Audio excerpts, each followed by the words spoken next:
এদেরকে এমন ভাবে আগামী 20 তারিখ জবাব দিতে হবে যে মানুষকে ঠকানোর আগে যাতে 10 বছরের ব্যারাকপুরের জবাবটা মনে রাখে। আমি আপনাদের বলবো 10 বছর আগে দেশের প্রধানমন্ত্রী নরেন্দ্র মোদী হওয়ার আগে দেশের পরিস্থিতি কি ছিল আর আজকে দেশের পরিস্থিতি কি নিজের চোখে দেখে বিচার করুন। যারা দিন আনেন দিন খান, এক দশক আগে 2014 সালের আগে যারা বলেছিল আচ্ছে দিন আসবে, একটা রান্নার গ্যাসের সিলিন্ডারের দাম ছিল আজ থেকে 10 বছর আগে 400 টাকা। আজকে মোদীজির শাসনকালে সেই রান্নার গ্যাসের একটা সিলিন্ডারের দাম 1000 টাকা।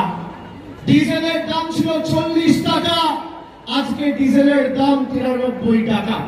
পেট্রোলের দাম ছিল 50 টাকা, আজকে পেট্রোলের দাম 100 টাকা।